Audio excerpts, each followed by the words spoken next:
Kembali, sosok yang sudah hampir lebih dari 6 tahun lamanya dia tidak temui sekarang mematung di depannya dengan tatapan sendu dan juga penuh kerinduan. Pria kaget karena perubahan yang terjadi pada orang yang berdiri di depannya. Wajah yang tirus dengan tubuh yang begitu kurus seperti orang yang sakit. Orang itu adalah Pratama Kenadi, sang ayah yang sangat disayanginya. Hampir 30 menit mereka berdua berdiri di depan pintu dengan diam dan tidak ada yang bergerak. Pria canggung meski sangat ingin memeluknya tapi tidak bisa karena pria ingin melihat reaksi orang itu. "Masuklah," ucapnya tanpa memecah kecanggungan dan mulai berbicara. Tanpa menjawab, pria masuk dan langsung duduk di sofa ruang tamu. "Bibi, tolong buatkan teh susu," teriak Pratama pada sang pembantu. "Bahkan ayah masih mengingat minuman kesukaanku," batin pria tersenyum dalam hati tentunya. "Bagaimana keadaan ayah?" Pria langsung bertanya menghilangkan basa-basi dan kecanggungan di antara keduanya. "Seperti yang kamu lihat," ucap Pratama dingin. Dia tahu bahwa di ruangan ini sudah ada kamera CCTV, hanya kamar dan toilet yang tidak ada CCTV-nya. "Maafkan ayah sayang," batin Pratama berusaha untuk bersikap biasa dengan tatapan dingin. "Apa ayah sakit? Kenapa wajah ayah terlihat pucat seperti orang sakit?" tanya pria lembut meski ayahnya bersikap dingin. Mungkin hanya kamu plase saja di depan pria. "Tidak." Seakan pria mengerti apa yang dimaksud ayahnya. Pria mendekati ayahnya dan bersimpu di kakinya.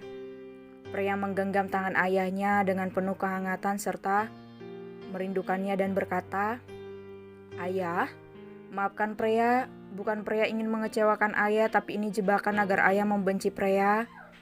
Dengan lembutnya pria mencoba menjelaskan meski kini sudah terlambat untuk mengatakannya. Rasa bersalah semakin menggerogoti hati Pratama. Bagaimana putrinya selama ini menderita dan dirinya tidak sekalipun mendengarkan penjelasan sang putri kandungnya itu. "Sudahlah, sekarang kamu pergi dari sini sebelum ibu dan kakakmu kembali," ucap Pratama. Dia mulai goyah dengan apa yang harus dilakukannya. "Boleh aku menginap di sini? Rumah pria jauh dari sini dan ini sudah malam." Refleks pria mengatakan itu agar dirinya bisa lebih lama berada di rumah ini. "Terserah."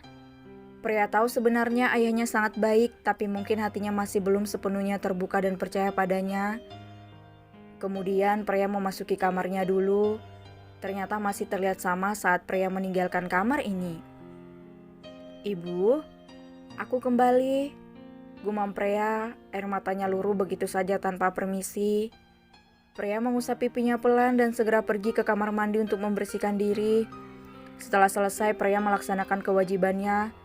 Setelah itu pria menghubungi Nao dan meminta mereka menemani Alex dan Lexa dengan alasan menginap di rumah teman karena tempat yang jauh. Tanpa pria sadari saat menangis, Pratama melihat dan mendengar gumaman meski suara pria pelan dari balik pintu yang sedikit terbuka. Alexo menghubungi Arya karena dia merasa tidak tenang, seperti akan terjadi sesuatu, tapi entah apa itu Alex pun tidak tahu. "Apa kamu sudah mendapat kabar dari mata-matamu?" tanya Alexo dingin. "Nona Prea sepertinya menginap di sana, bos." "Baiklah, terus perhatikan rumah itu." Tanpa menjawab telepon dimatikan sepihak oleh Alexo. Alexo merebahkan dirinya di atas kasur. Baru kemarin dia mendapat serangan namun hanya sebentar membuatnya tidak puas. "Anak-anak itu hanya ingin bermain rupanya," gumam Alexo kemudian langsung menutup matanya tertidur.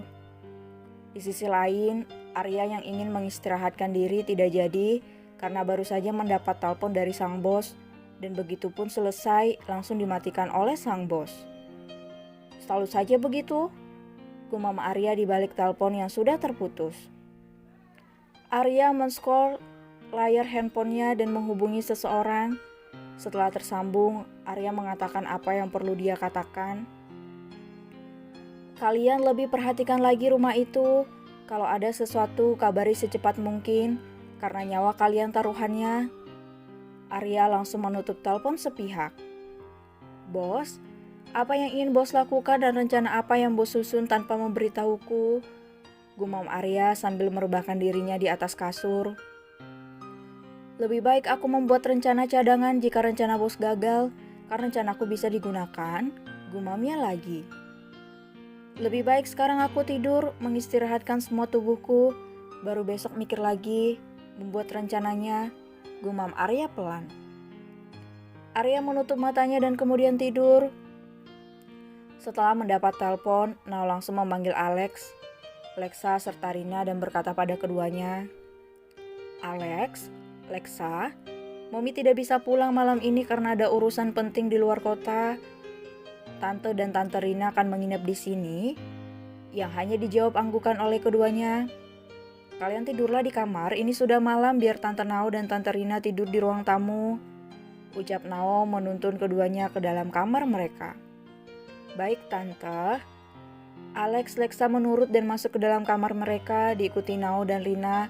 Setelah itu keduanya keluar dari kamar si kembar. Setelah berada di dalam kamar, Alex dan Lexa mengunci kamar mereka agar tidak ada yang masuk. Mereka berdua membuka laptop masing-masing. Lexa sudah mengetahui kalau Mommy Freya pergi ke rumah kakeknya melalui CCTV yang dia retas. Lexa juga sudah mengetahui di rumah itu ada kakek Pratama dan 2 siluman beracun yang perlu dibasmi hingga mereka musnah dari muka bumi ini. Menurut kakak, apa mama menginap di rumah orang itu? Tanya Lexa memastikan meski tahu kebenarannya. Tentunya kamu sudah tahu pasti. Ucap Alex singkat. Ya, aku memang tidak bisa menyembunyikan atau bohong pada kakak. Gumam. Lexa cuek. Memang 2 saudara satu pemikiran. Kita itu kembar, maka apapun yang terjadi hari ini maupun di masa depan kita akan selalu terhubung. Ikatan ini sudah ada sejak kita berada di dalam perut Mommy. Ucap Alex lembut menatap sang adik intens. Ya, aku dengar kak, jangan menatapku seperti itu. Geli rasanya ditatap kakak. Senyum Lexa berpura-pura bergidik ngeri. Alex terkekeh geli mendengar ucapan Lexa. Saudaranya itu memang pandai mencairkan suasana. Mereka mulai memainkan jarinya di atas laptop yang berada di depan mereka berdua. Laptop yang sudah mereka modifikasi dan sangat menguntungkan bagi keduanya. Entah apa yang mereka mainkan, mungkin saja mereka bermain-main saja. Entah dengan siapa lagi kali ini mereka berdua bermain dengan tersenyum menyeringai. Siapapun yang melihat senyuman keduanya mungkin terlihat menggemaskan dan juga lucu. Pasti tidak menyangka bahwa mereka masih anak yang berumur 5 tahun.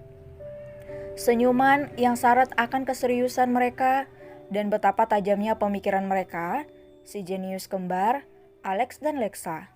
Masih tidak ada yang menyadarinya, jika iya mungkin musuh akan langsung melenyapkan keduanya yang masih anak-anak.